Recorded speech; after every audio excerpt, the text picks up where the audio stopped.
ورحمة الله وبركاته.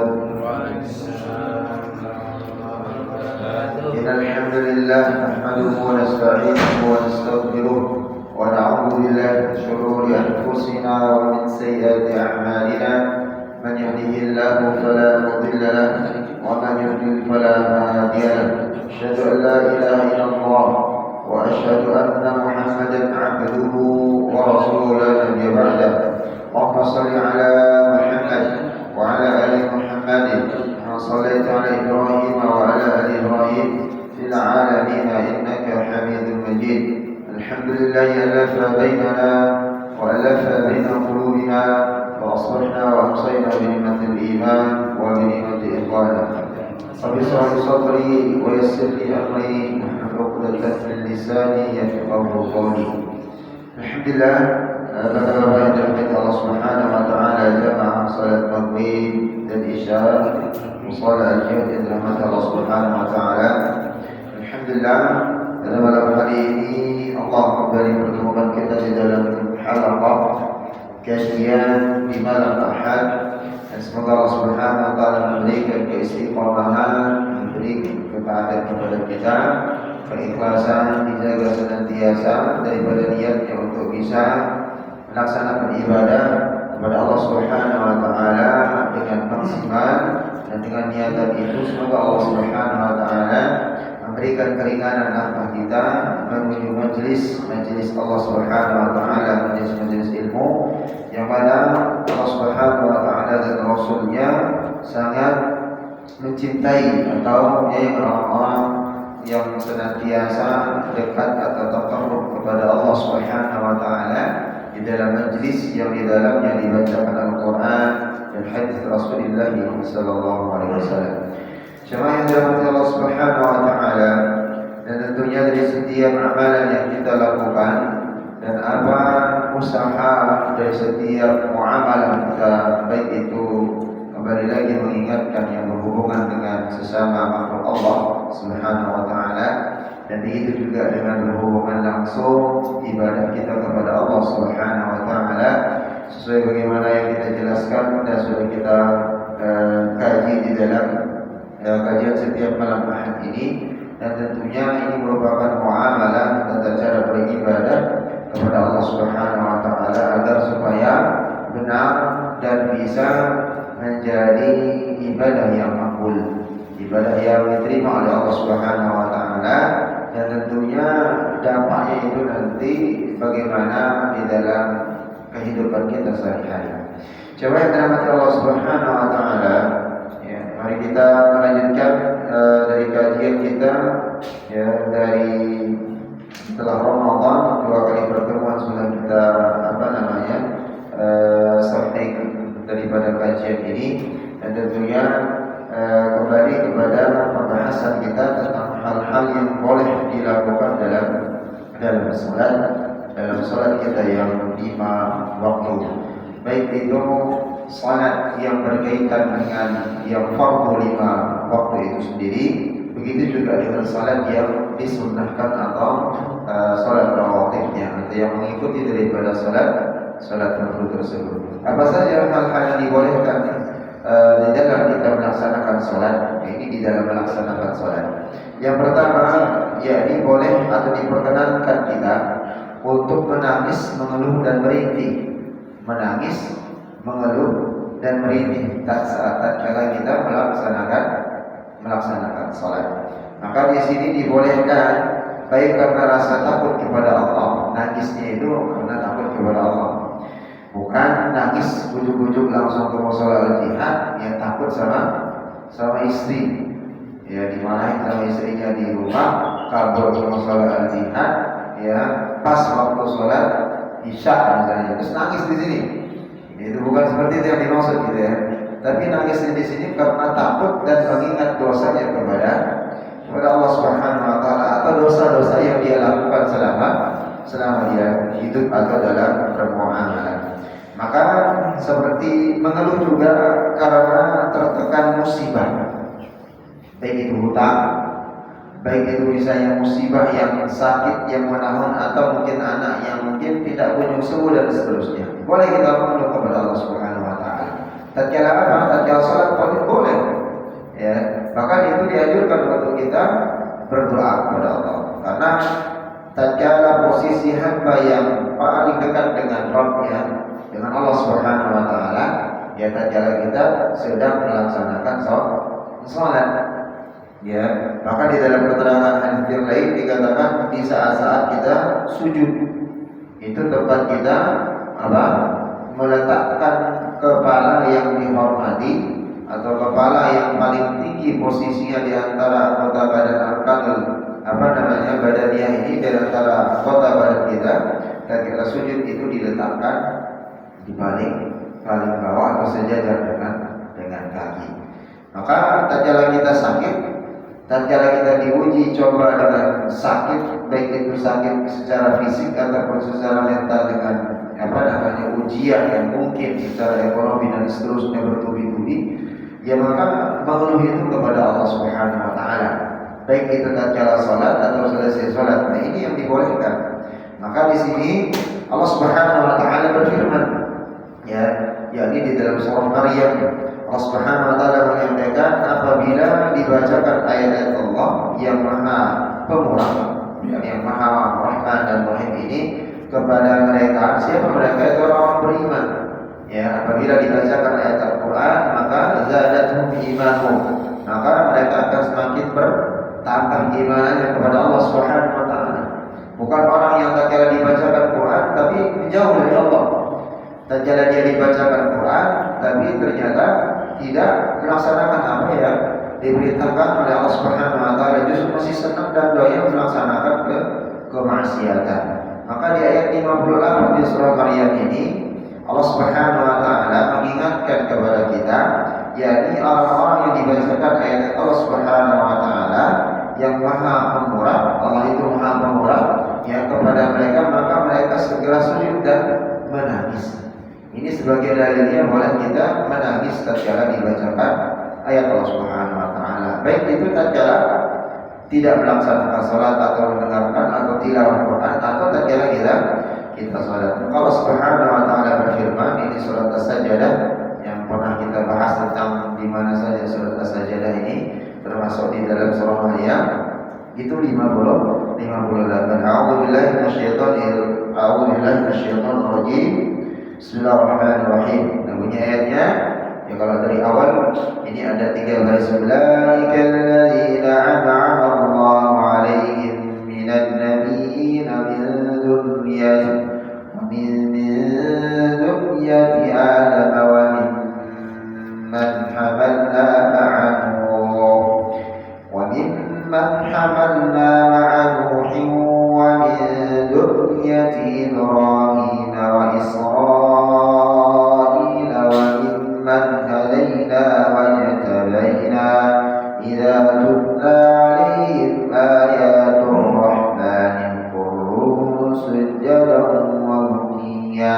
Di sini Allah menyampaikan idza tutla 'alaihim ayatul rahman kharru sujjadan wa bukiya.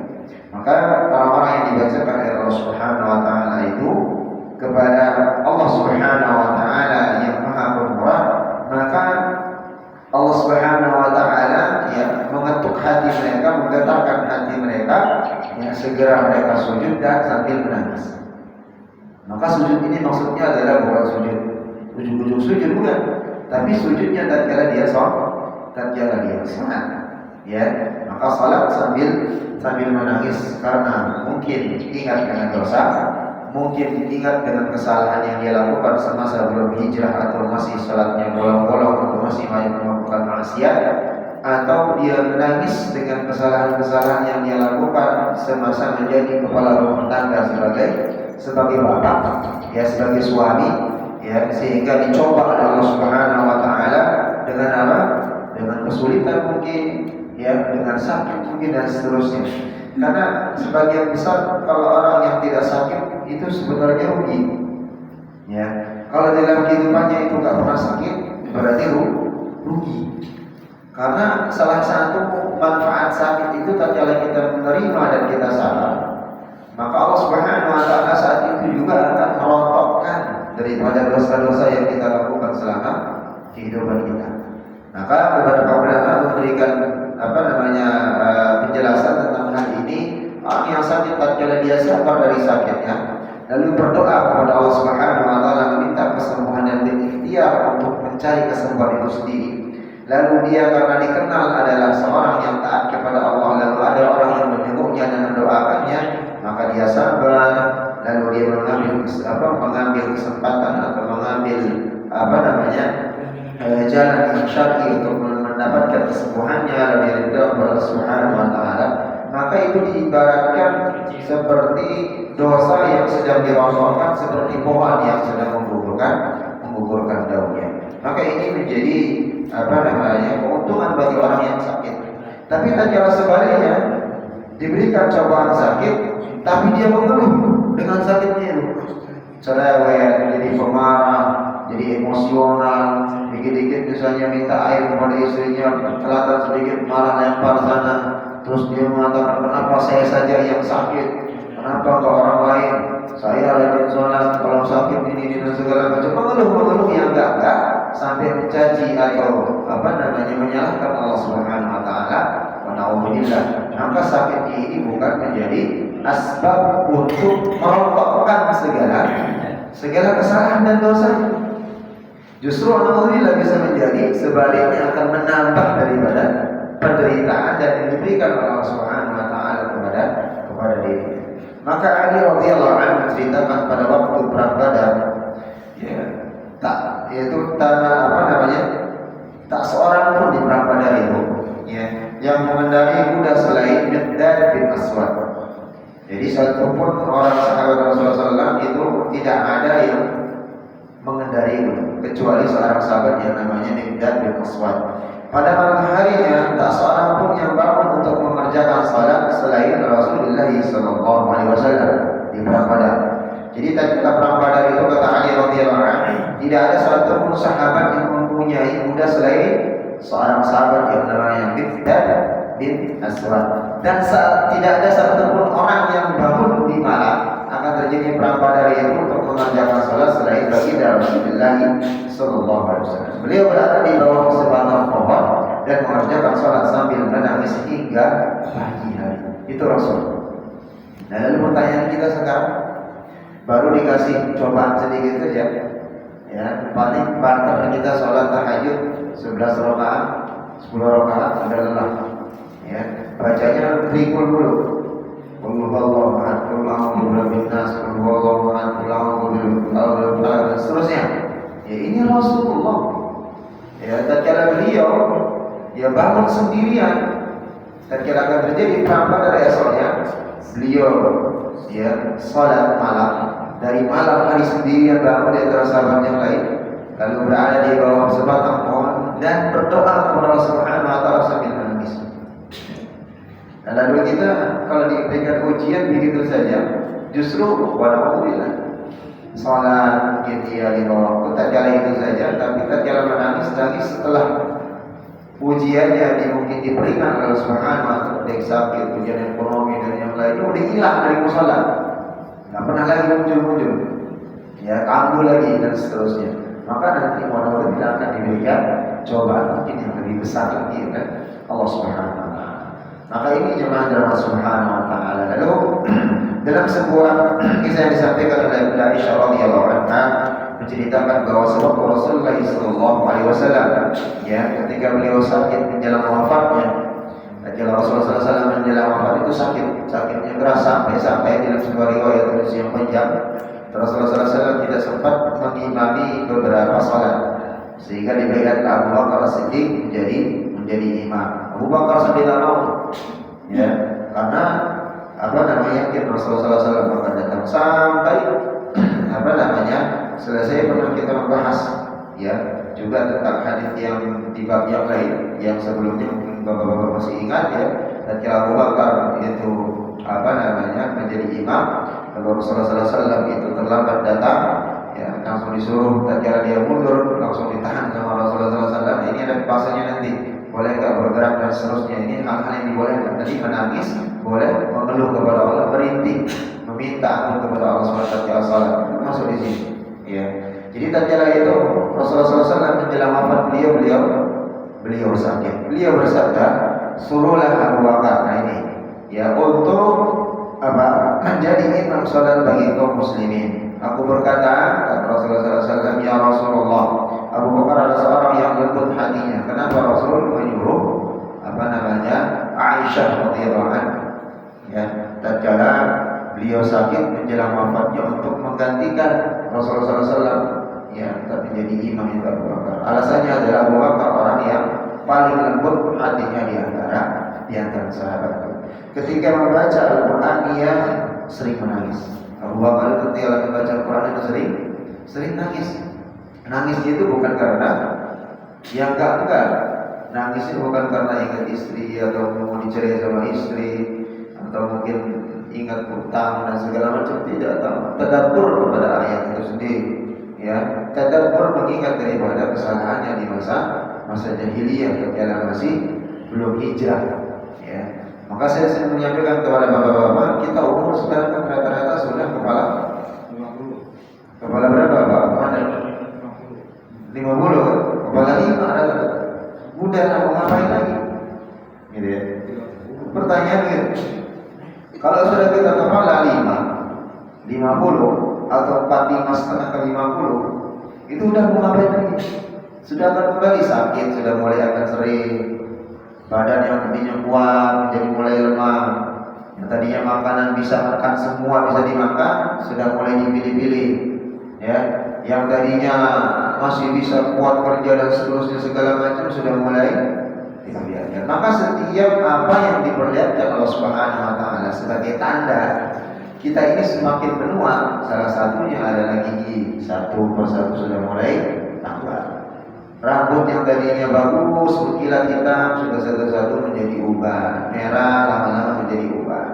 Yang tadinya kaki yang masih keker dan seterusnya dikit-dikit sudah ngilu asam urat. Udah tanda-tanda yang dikirim oleh Subhanahu wa taala.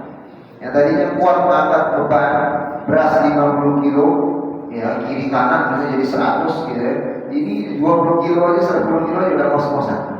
Yang tadinya kuat naik misalnya gunung, ya, dengan aman, tapi baru naiknya 500 meter belum sampai 1000 udah tak kuat.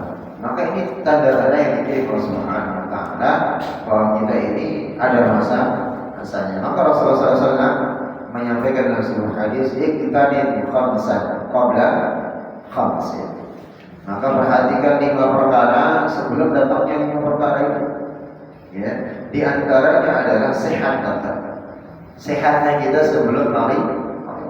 Jadi manfaatkan kesehatan ini supaya produktif beribadah kepada Allah, mencari nafkah yang halal untuk anak dan istri, untuk bisa kita bermanfaat kepada masyarakat, minimal bisa menghidupkan musola, menghidupkan daripada tempat ibadah kita sebelum masa sakit itu datang. Ya, jadi pasti dikata Rasul, setelah kita sehat pasti masanya akan nanti ada sakit. Lalu berikutnya juga tatkala ada masa kita menjadi orang adat, ya, ini bisa diperhatikan bapak-bapak yang masih kerjanya kuat, ya, Pak Haji Taufik, Pak Gon, Pak Dian, ada, ya, begitu juga dengan bapak-bapak yang lain yang masih diberikan kesempatan, mungkin gajinya cukup banyak, setoran mungkin anak buahnya sekian, itu dimanfaatkan, ya. Maka dimanfaatkan dengan sebaik mungkin supaya apa? Untuk bisa dia berinfak dengan sebanyak-banyaknya semaksimal mungkin sebelum masa sempit itu nanti diambil hartanya Allah Subhanahu wa taala atau habis hartanya itu. Ya, nggak bisa lagi dia memanfaatkan apa yang diberikan Allah Subhanahu wa taala berupa harta itu. Maka ini yang menjadi catatan dia.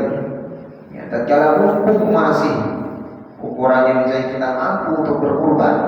Kalau sekarang nanti kurban kita akan sebulan lagi orang akan masuk itu, ya, ada dan kita mampu segera. Mumpung ada kesempatan dan rezeki kita bisa umrah atau bahkan haji, segera. Ya, karena kita tidak tahu, ya, kesempitan itu nanti Allah Subhanahu wa taala pasti setelah ada kaya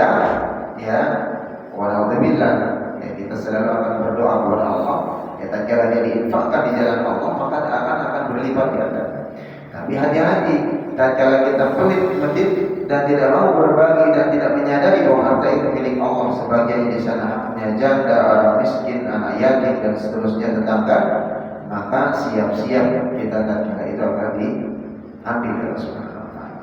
Sebagaimana saya sampaikan di pekan yang lalu, ya, bahwa tatkala ilmu yang kita wariskan kepada anak-anak kita, baik itu ilmu agama, ilmu dunia dan seterusnya, maka setelah kita meninggal nanti, satu pun anak kita insya Allah itu tidak akan berebut dan berkelahi yang namanya harta warisan.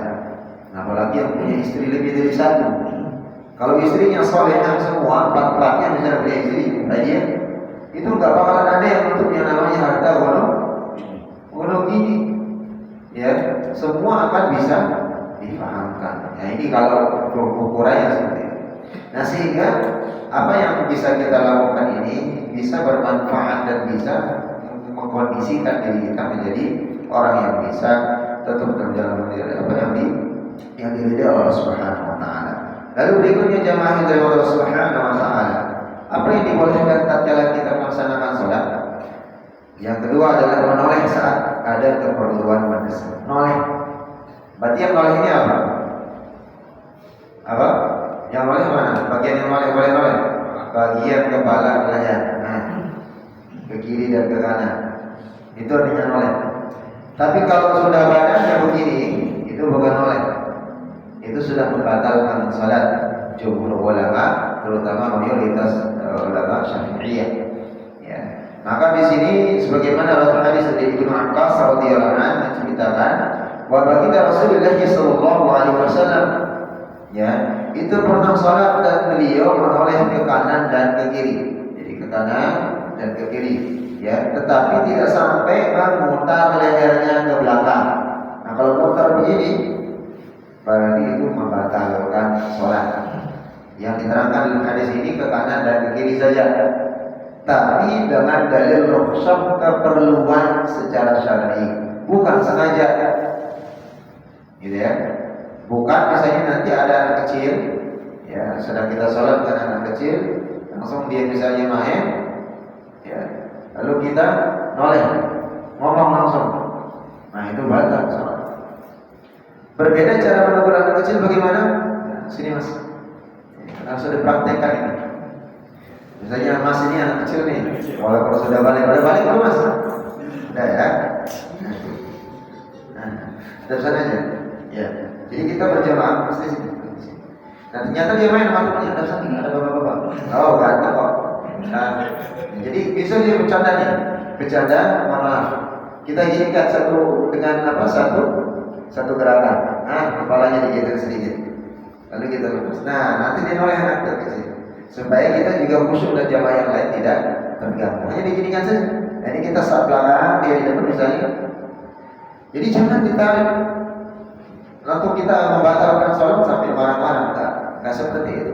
Karena nanti ada dalilnya boleh anak sampai punggung bawa kita gendong anak kecil. Dilepas segala ruku. Caranya misalnya anak kita di umur 2 tahun. Ingin selalu dibiasakan ke masjid, itu kalau Allahu Akbar digendong. Tatkala dia kita ruku, Allahu Akbar lepas di bawah sampai kita sujud. Nanti kalau berdiri lagi dari sujud diangkat, itu boleh. Gitu. Ya, makasih mas. Ya. Nah jadi ini menjadi bagian daripada hal-hal yang dibolehkan. Ya, menengok ke kiri dan ke kanan. Begitu juga dalam hadis Abu Dawud, ya, yang meriwayatkan Nabi Muhammad SAW itu pernah salat dan beliau menoleh ke arah jalan apa namanya yang di kaki bukit atau jalan yang apa namanya beliau tatkala salat menghadap kiblat, ternyata tatkala itu beliau menoleh ke arah jalan yang dan Abu Dawud mengatakan di sini dalam hadis ini beliau mengirim seorang tentara berkuda ke arah bukit pada waktu malam untuk melakukan penjagaan. Jadi kekhawatiran Rasulullah SAW jangan-jangan ada kafir Quraisy atau musuh yang mengintai di sana. Tatkala dia salat Allahu Akbar, ternyata beliau sambil melihat ke kanan, ya, di arah jalan ke arah bukit itu. Seketika selesai salat, beliau langsung mengutus seorang sahabat untuk menjaga atau berjaga-jaga di bukit tersebut. Anas juga bin Sirin menceritakan bahwa, ya, aku melihat Anas bin Malik, ya, tentang mengarahkan pandangan pada suatu benda padahal ia sedang mengerjakan salat. Ikhtilasun yaqtalisu syaitanu min as-salatil 'abdi. Nah di sini tapi ada pengecualiannya. Rasulullah SAW itu menyampaikan sebuah hadis yang diriwayatkan oleh beberapa sahabat, di antaranya Imam di sini diceritakan oleh Aisyah yang menceritakan, aku bertanya kepada Rasulullah SAW mengenai hukum saat Rasulullah SAW an hukmu yang tentang ikhtilas, ya, menoleh. Kata Rasulullah SAW, ikhtilasu ya yaqtalisuhu, itu merupakan pencurian yang dilakukan syaitan, menoleh tatkala salat, menoleh tatkala kita melakukan salat, itu merupakan, kata Rasulullah SAW, ikhtilasu yaqtalisu syaitan, pencurian yang dilakukan oleh syaitan mengganggu kita, ya, minas salatil 'abdi, tatkala seorang hamba itu mengerjakan salat. Jadi dipertegas, boleh kita menoleh, tapi ada batasannya, ada udzur syar'inya.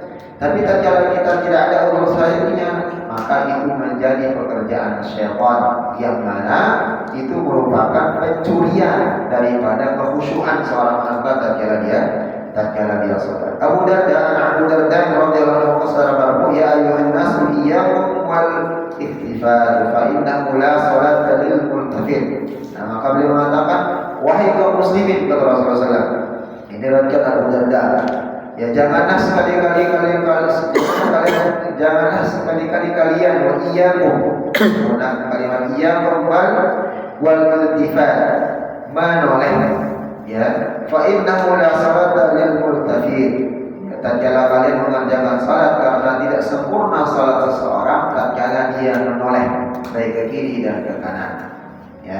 Jadi ini maksudnya menoleh yang tidak sampai ke belakang, tapi yang ke kiri dan ke kanan, yang tadi dijelaskan beberapa daripada hadis itu dibolehkan, kecuali yang memang benar-benar urgent atau tentara, polisi yang sedang sholat dan seterusnya, ternyata ada yang mintai dan seterusnya, itu boleh, ya, untuk mengkondisikan itu. Nah di sini Rasul mengatakan, fa innahu la salata lil multafid fa inna ghulibatum fit tawwu, ya, tawwu fa inna ghulibatum fit tawwu, ya. Maka Rasul mengatakan, karena tidak sempurna salah seseorang menoleh jika kalian kecolongan dalam salat sunnah.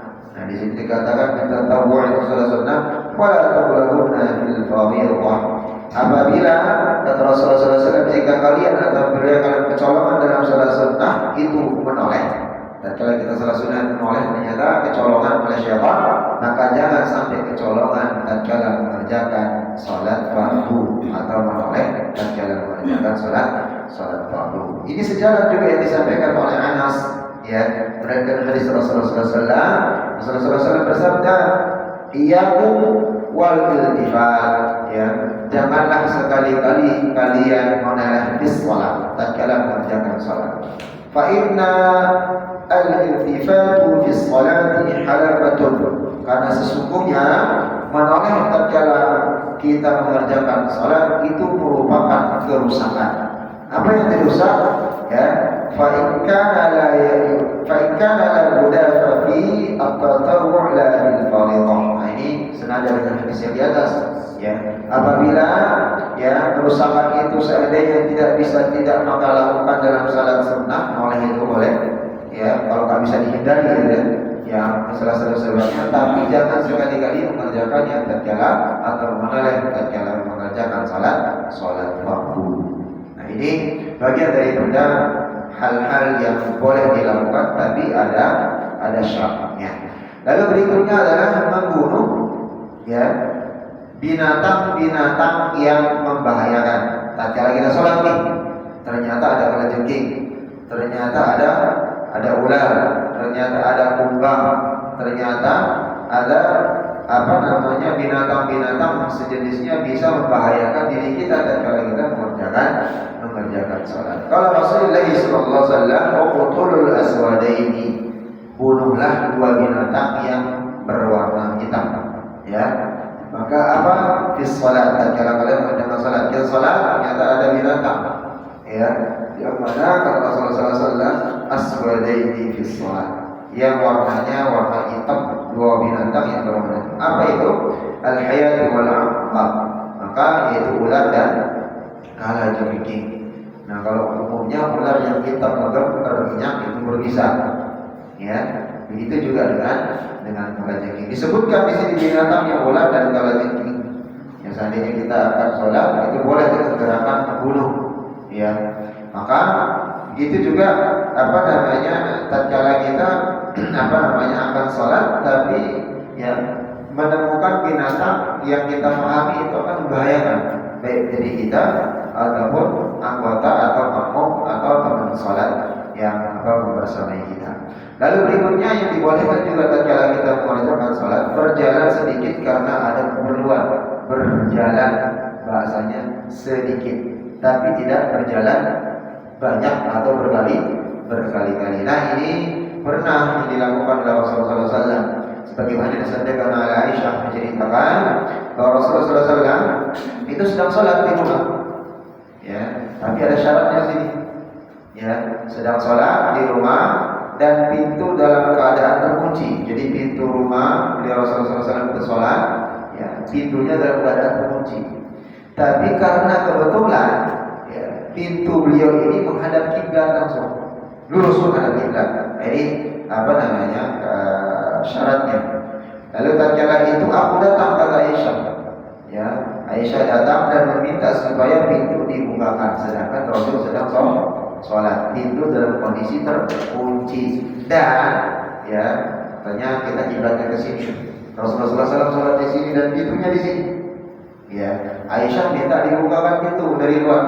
Ya, salah, maka beliau berjalan membuka pintu itu lalu kembali ke tempat sholatnya. Berjalan.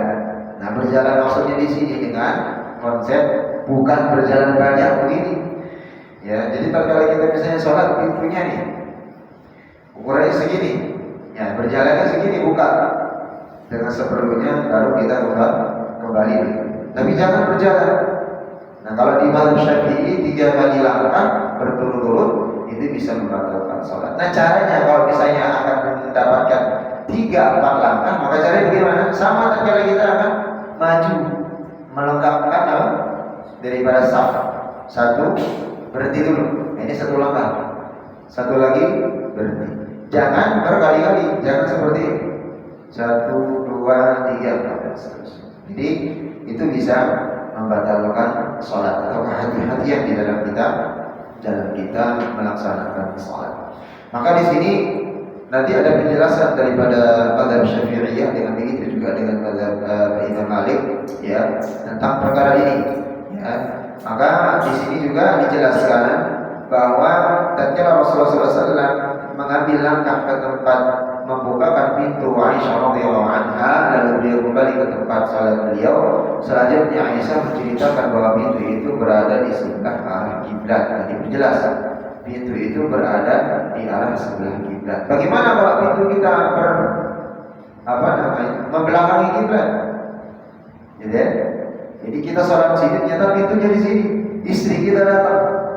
Ya, walaupun kita misalnya singa, misalnya di luar, ya, pangkat misalnya jenderal bintang 6 misalnya yang mana ya, tapi sampai rumah itu langsung jadi kucing.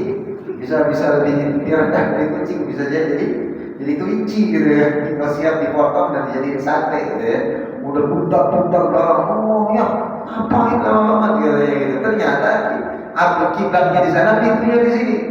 Gimana cara kita? Nah, tatkala kita sedang membelakangi kiblat, maka otomatis sholat batal.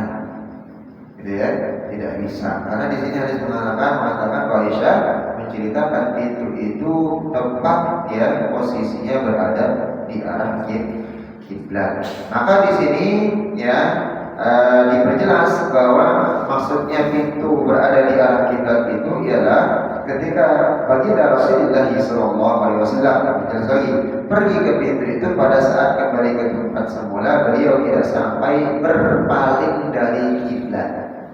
Jadi tidak sampai berpaling. Maka tadi saya jelaskan antara kiblat di sana kita harus misalnya membuka pintu, ya, bukakan, baru seperti ini mundur. Tapi kalau pembukanya pintunya begini langsung mundur ke belakang kiblat, masalah sholatnya menjadi batal. Jadi itu caranya gerakan-gerakan yang dibolehkan. jangan sampai nanti salah di dalam tatkala membelakangi kiblat, maka otomatis salatnya menjadi batal. Maka di dalam sebuah hadis ya diterangkan oleh Aisyah radhiyallahu anha juga, dari Aisyah radhiyallahu anha, jika Nabi sedang salat lalu ada seorang yang meminta dibukakan pintu, maka beliau membukakan pintu itu selama pintu itu terletak di arah kiblat, di sebelah kanan atau di sebelah kiri. Nah, disebutkan di perjalanan ini boleh kiblatnya arah kiblat kita sana, boleh pintunya sebelah kanan atau sebelah kiri, ya. Ternyata tidak terlalu banyak menimbulkan gerakan. Tapi kembali lagi, kalau pintunya di belakang atau membelakangi kiblat, maka itu bisa membatalkan salat. Al-Azra bin Qais ya menceritakan bahwa Abu Razak al-Aslami sedang berada di Al-Hawal, salah satu kota di negeri Irak sana, ya, di tepi sebuah sungai. Di sana beliau mengerjakan sholat sambil memegang pelana kuda beliau, ya. Jadi beliau sholat sambil memegang pelana kuda. Hewan itu tidak akan kembali, ya, lalu beliau menyempurnakan posisinya, selalu tetap menghadap kiblat. Dan ini disampaikan oleh salah seorang sahabat dan disampaikan kepada Rasulullah SAW. Maka ini bagian daripada cara, ya, tatkala kita akan berjalan, ya, tatkala melaksanakan sholat, apabila ada hal-hal yang gugur yang boleh, ya, yang sampai tidak membatalkan sholat. Ya, beda halnya tatkala seseorang itu dalam kondisi berpergian yang pernah kita bahas, ya, begitu naik kendaraan mobil ataupun pesawat ataupun kapal, ya, tatkala tidak tahu menghadap kiblat, maka tatkala kita berniat mustaqbilal kiblati, maka itu sudah umum menghadap kiblat, karena ya kembali lagi Allah Subhanahu wa taala Maha mengetahui. Lalu selanjutnya yang boleh, nah ini yang kita sampaikan tadi, yang boleh kita lakukan tatkala kita mengerjakan sholat, di antaranya adalah menggendong anak kecil. Oh, ya, Rasulullah SAW yaitu pernah mengerjakan sholat dan Umamah putri Zainab, yakni putri baginda Rasulullah SAW, ada di pundak beliau. Jika Nabi ruku', ya, beliau meletakkan anak itu, ya, begitu juga tatkala beliau akan berdiri dari sujudnya, beliau menggendongnya kembali. Begitu juga dengan Hasan dan Husain, ya, tatkala pernah beliau menjadi imam. Nah, ini Rasulullah SAW itu menjadi imam, seketika itu mengajak Hasan dan Husain, dan ini ada perbedaan pendapat di kalangan mazhab Syafi'iyah dengan Malikiyah, ya. Hal ini apakah boleh, hanya bolehnya tatkala salat sunnah saja atau salat fardu saja? Akan tetapi di dalam dalil ini menurut Imam An-Nawawi, ya, menguatkan pendapat Syafi'iyah yang pendapatnya bahwa boleh membawa anak baik laki-laki atau perempuan maupun yang lainnya seperti binatang yang suci, ya, dikatakan di dalam Syafi'i anak laki-laki atau perempuan atau binatang yang suci, ya, yang suci di dalam sholat fardu atau sholat sunnah. Tapi di dalam mazhab Malikiyah itu bolehnya hanya di sholat sunnah saja, nggak boleh di sholat fardu, gitu, ya. Nah, sehingga kehati-hatian juga yang bisa kita ambil di sini, ya, di dalam mazhab Syafi'iyah Malikiyah itu hanya membolehkannya dalam sholat sunnah, membawa anak laki-laki dan perempuan, bukan di dalam sholat fardu. Tapi di dalam mazhab Syafi'i itu boleh, ya. Maka caranya saja yang harus hati-hati, ya, hati-hati di dalam gerakan-gerakannya. Maka semua argumentasi tersebut tidak dapat diterima dan harus ditolak karena tidak ada keterangan yang menjelaskan adanya nas yang khusus, ya, kepada baginda Rasulullah SAW atau karena alasan darurat. Nah, maka di sini, ya, gerakan-gerakan, ya, tidak terlalu banyak, gitu kesimpulannya.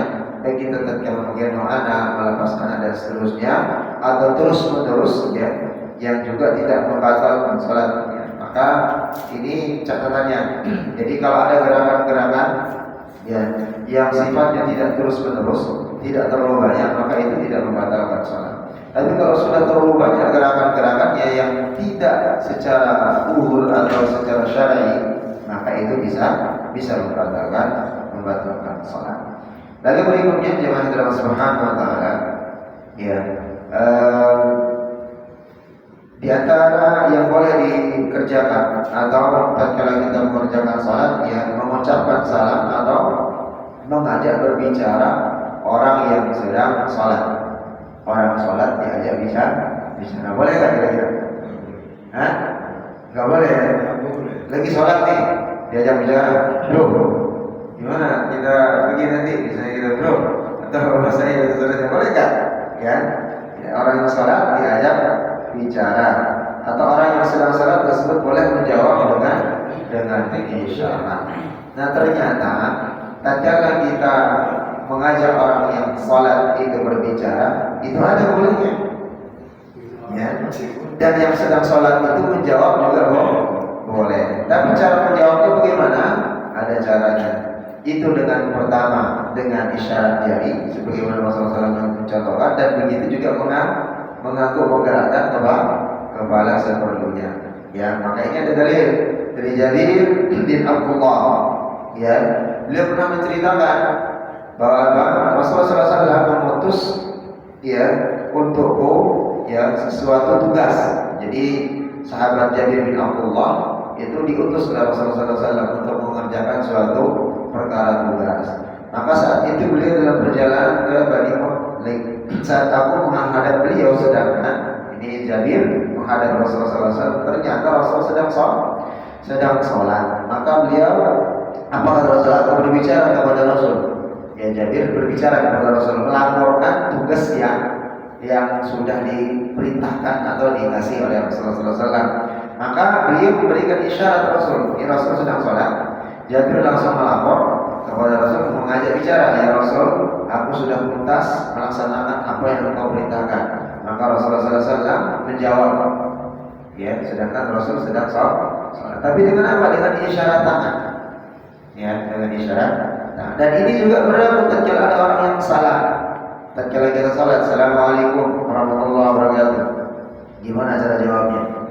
Sedangkan sedang salat dan jawab salat itu hukumnya wajib. Maka Rasul dan surah hadis itu dengan menganggurkan kepala. Dan kembali lagi, ya ini berlaku catatannya bagi orang-orang yang pernah haji berbahasa.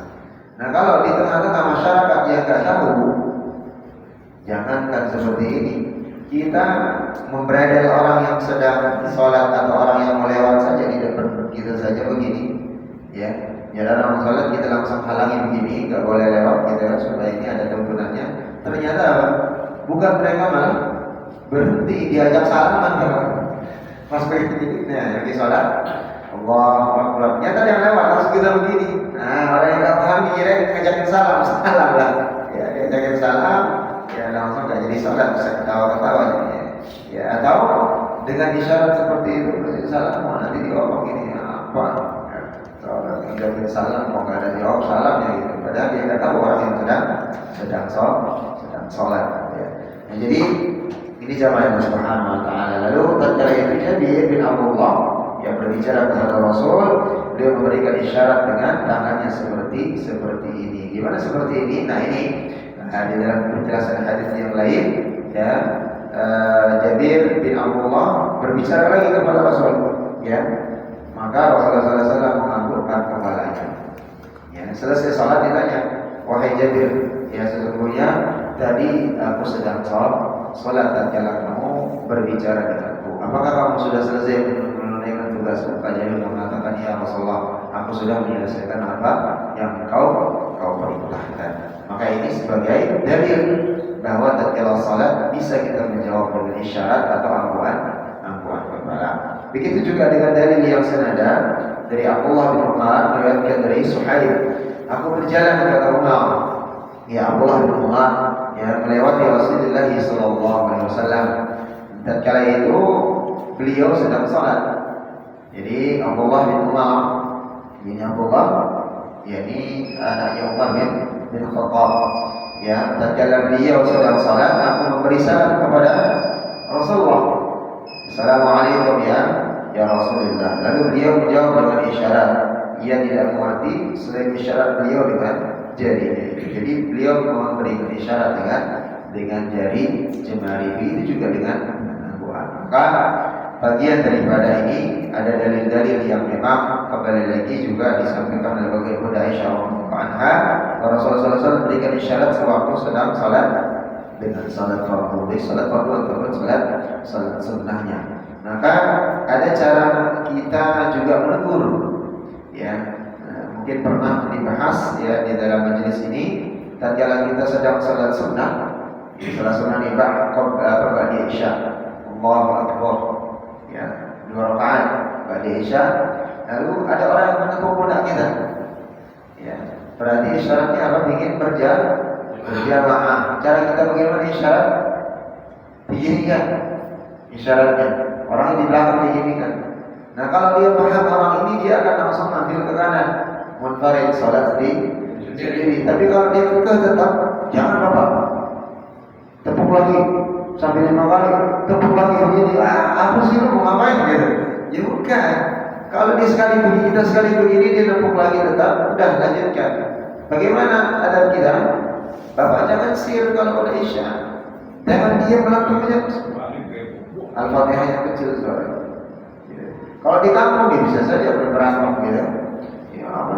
Gue lagi sholat sunnah, bukan sholat fardu, ngapain lu menjadi makmum? Ya bapak. Enggak apa udah 1 kali 2 kali tetap dia ingin jadi makmum. Berarti adab kita apa? Sudah dibaiat menjadi imam. Kalau sholatnya adalah sir, zuhur dengan asar, tak perlu gede suaranya. Tapi kalau maghrib isya dengan subuh, maka 2 rakaat itu bapak kencangkan suara Bismillahirrahmanirrahim sesuai dengan didengarkan 2 orang saja. Al-Fatihah, baca surah dan seterusnya. Kaki 2 begitu juga. Nah nanti kalau 4 rakaat dia mesbuk melanjutkan, kita salah, jangan bapak ikutin. Gue dibaiat jadi imam nih. Ini salat sunat 2 rakaat nih. Isya nanti sekarang baca salat isya berarti 4 rakaat nih. Tatkala 2 rakaat bapak jadi imam nggak salah, langsung berdiri. Padahal niatnya tadi salat apa? Sunnah. Nah dia isya. Seketika itu juga jangan berubah niatnya. Sholli sunata qabla isya, qabliyah atau ba'da isya. Ya, jadi seketika itu tatkala di tepuk pundaknya ada orang, kita begini. Ternyata orang yang tetap dia tepuk pundak kita begitu, udah langsung kita berarti. Jangan berubah niatnya. Langsung seketika itu berubah niatnya. Sholli fardhu isya, 2 kali salat isya. Enggak, tetap salat dia sunnah karena dia menjadi makmum saja. Gitu ya, menjadi makmum saja. Tidak berubah niat. Nah, 2 rakaat tetap 2 rakaat. Salam dia tetap masuk atau melanjutkan dengan menggunakan 2 rakaat yang dia belum kerjakan. Seperti itu. Ada pertanyaan? Ada itu. Kita sedang sholat ketika malam tiba-tiba ada tamu. Atau pintu ya? Atau pintu pakai kursi atau pakai kayu? Assalamualaikum. Sedang kami jawab salam ini. Selain mengeraskan suara, apa yang akan dilakukan? Ya, salah satunya memang yang paling gampang itu adalah dengan mengeraskan suara. Allahu Akbar. Assalamualaikum. Sami'allahu liman hamidah. Kalau sudah sami'allahu liman hamidah berarti ngerti. Tapi kalau tak ngerti lagi di rumah, suruh ngaji kalau jihad. Ya, nanti mereka apa? Ini dan mereka nanti setiap bertahan, gitu kan? Ada surat itu surat cinta, ya, nggak perlu mungkin WA, nggak semua orang pakai HP gitu kan? Ada langsung ada surat bagian penjadwalan, ya, tanam langsung tulis surat di kertas, di print out, langsung diamplopin di surat 1 Pro semua resmi, kajiannya supaya bisa. Jadi insya Allah bisa. Yang tadi, kenapa? lagi sholat terus ada yang ketok-ketok Assalamualaikum, tapi kitanya belum waktunya Allahu Akbar atau belum waktunya. Arah pintunya Pak Warga di sebelah mana? Arah kiblat atau di belakang kiblat? Kenapa? Arah pintunya. Sama di sana, kiblatnya ke sana. Berarti pintunya di belakang belakangi kiblat gitu ya. Iya. Kalau belum waktunya Allah Akbar, Iya. berarti belum takbir nih, belum boleh sholat. Maksudnya kan kita itu lagi sholat. Iya. Assalamualaikum kan dia belum waktu. Oh, iya. Allahu Akbar kencengin. Iya, berarti gimana adabnya? Iya, adabnya gimana? Nah, jadi tatkala dia salam, sunnahnya salam tatkala kita pertama berapa kali? 3 kali. Kalau sudah 3 kali nggak dijawab, berarti kita menjadi seorang tamu yang tahu diri. Itu adabnya dalam Islam. Jadi kalau assalamualaikum, tidak kan? Jangan assalamualaikum, nggak ada tamu. Itu macam ribut ya. Ya, dia Pak Komandan, dia kata assalamualaikum itu bukan tamu itu. Assalamualaikum. Tapi dulu kan, kata dia, assalamualaikum. Kalau sudah 3 kali salam, udah balik kanan kita, jangan nanggung. Berarti orang lagi sih, atau mungkin lagi tidur, atau mungkin lagi mohon maaf nanggung, lagi dia bercumbu sama istri suaminya, nggak bisa mau diganggu. Jangan kita ganggu. Itu kan kalau tamunya yang ngaji, Pak. Makanya disurapi. Ya Pak Nanang yang bikin surat, ada tangan Pak lain, Bapak Warga yang setiap pintu, assalamualaikum ini ada surat pengajian di Nah, jadi itu pentingnya kita ngaji. Maka tadi ya Pak Nanang nanti bikin surat ada tangannya Pak Ketua DPR, Pak Warga yang keliling gitu. Kirim salam Ustaz, ini ada surat, ya surat cinta, kita datang ngaji bareng-bareng gitu. Sudah aman kan? Ya, sekaligus nanti di bawahnya ya silakan infak Jumatan, isi setelahnya 50, 100 segala macam gitu. Enggak susah-susah. Jadi kalau toko kan ditulis Pak sedang sholat. Kalau misalnya tok, assalamualaikum Pak, bawa sembako, terus jembatan gimana? Itu beda lagi. Assalamualaikum bos. Jadi itu adabnya 3. Kecuali kita tamu, kalau sudah tidak ada sudah sebelah. Nanti datang lagi mungkin si buat rumah, lagi di kamar mandi, lagi di mana dan seterusnya. Ya, jadi itu bagian daripada apa namanya. Dan sekarang sudah ada HP kan. Voice note, assalamualaikum Pak, mohon maaf. Nah, tadi misalnya saya tadi datang ke rumah Bapak, salam 3 kali, mohon maaf sembakonya saya taruh dalam situ. Nah, selesai udah pulang aja. Udah gak ada keperluan kalau harus dipoto segala. Ini ada gambarnya. Salah satu partai coba dilihatin ada sini Pak, sedikit nggak perlu. Kan bos note aja pakai gitu. Nah itu lah masalah. Nanti kenapa ada? Cari. Hah? Sebabnya nggak di amplopnya yang. Amplopnya ya kali diselipkan juga. Baik, jumlah ini kita lanjutkan sedikit dengan kajian kita dan tilawah hasil tilawahnya. Semoga Allah Subhanahu memberikan keberkahan dan pemahaman kepada kita. Allah Subhanahu wa taala bihamdik, asyhadu an la ilaha illa anta astaghfiruka wa atubu ilaik. Assalamualaikum warahmatullahi wabarakatuh.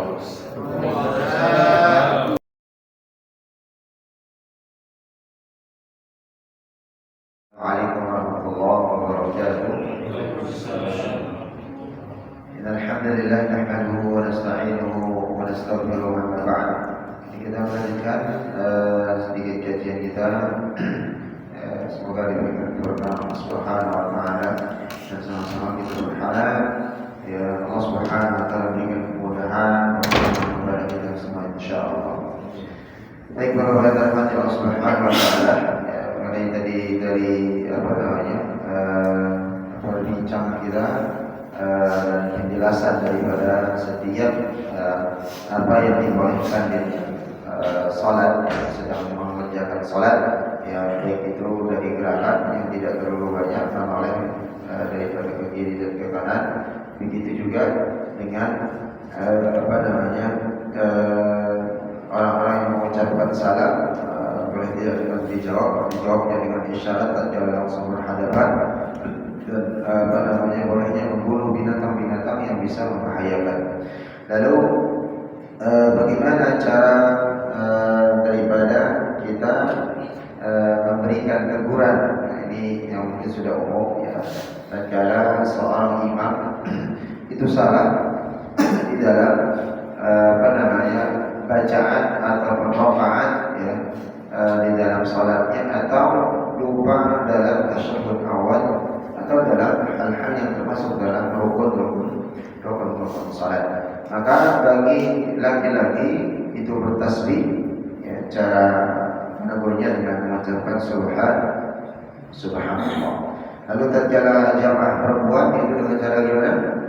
Bertepuk tangan bawah gitu kan. Jadi itu bisa dikondisikan ya. Jadi cuma sekali aja, kalau tepuk tangan 2 kali terlakukan, nanti tepuk pramuka. Nah, itu nggak boleh ya, boleh satu kali saja, cukup 1 kali. Ingat, dengan gerakan 1 kali diperbolehkan dengan bertasbih bagi laki-laki dan bertepuk tangan dengan tatkala jamaah wanita. Nah, bagaimana kalau kita Pak Warta jadi imam, istrinya jadi makmum? Nah, apakah dia tepuk tangan? Gitu kan? Ya tadi Pak Warta salah misalnya harusnya rakaat ketiga ternyata dikirain rakaat kedua atau sebaliknya gitu kan? Apakah bertasbih atau tepuk tangan? Atau dua-duanya subhanallah? Gimana? Atau saking kajian-kajian mungkin nggak tahu, nggak ngerti itu kan, dicetak langsung ceplok gitu ya sama istrinya gitu kan. Atau dibalik kepala, bapak ini dikasih tahu rokaatnya lebih atau kurang, kayak apa? Nggak mudah-mudah katanya, dua-duanya batal salatnya itu. Ya. Gimana caranya? Hah? Aja ya. Ya, bertasbih atau tepuk tangan? Ya, apa tadi? Jawab? Bertasbih. Mungkin fitrahnya belum nikah ini ketimbang udah nikah ya. Hah? Ya, boleh dengan bertasbih kalau dengan kita berjamaah kan? Apa namanya? Istri atau. Nah, ini berlaku ya tatkala bertepuk tangan itu tatkala jamaah perempuan. Ya, ini bagi ibu-ibu yang tatkala berjamaah sesama perempuan. Nah, imamnya pun berapa tahu caranya perempuan berjamaah? Imamnya sebelah mana? Imamnya satu saf sama ya, satu saf dengan saf pertama. Boleh agak sedikit maju sedikit ya, memang enggak, tapi tidak seperti yang jamaah lagi. Ya.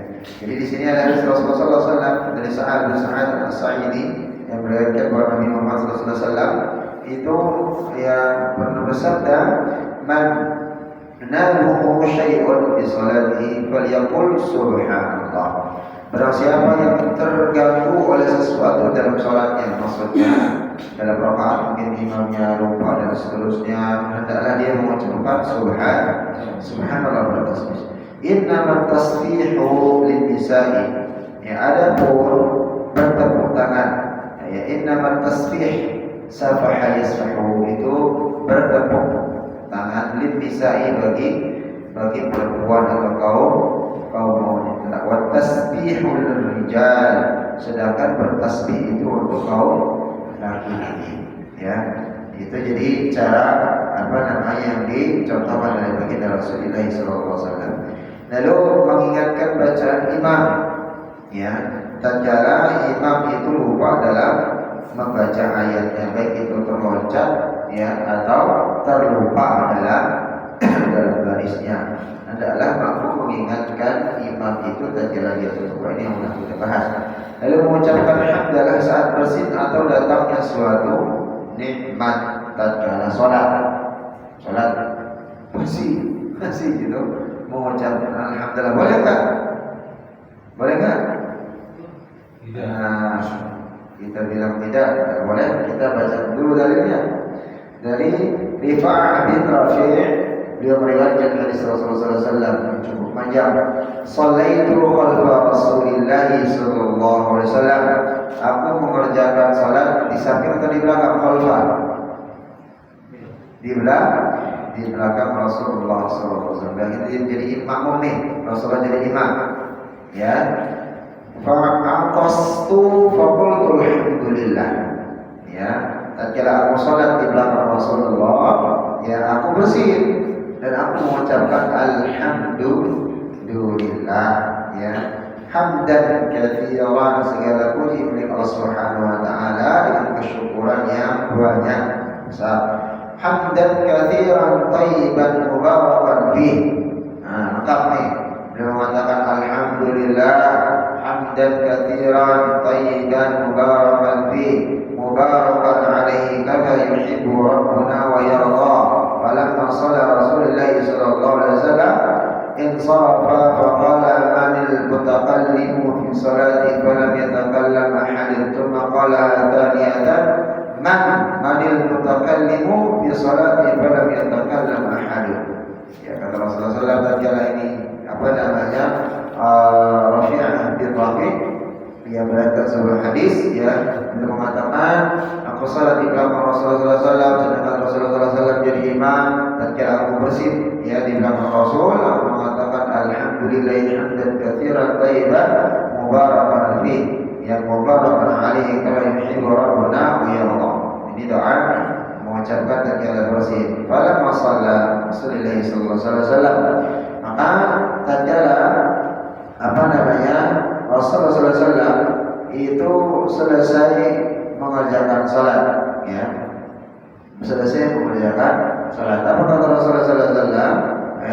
Maka Rasulullah faqala manil mutakallim, siapa tadi ya yang berbicara atau mengucapkan yang banyak atau sebanyak pujian ya atau berdoa kepada Allah Subhanahu wa taala. Siapa yang berbicara dalam salat tadi yang memuji Allah, mengucapkan alhamdulillah ya hamdan katsiran thayyiban mubarakan fihi mubarakan alaihi kama yuhibbu rabbuna wa yarda. Siapa kata Rasul ya? Maka di sana ya Rasulullah SAW menanyakan faqala man mutakallim fi shalah, siapa tadi yang berbicara dalam salat? Alam yatakallam ahadun thumma satapun dari mereka itu tidak berani bicara ya, tidak berani tidak berani ngaku, tidak seorang pun yang menjawab, tidak berani ngaku bersama ya.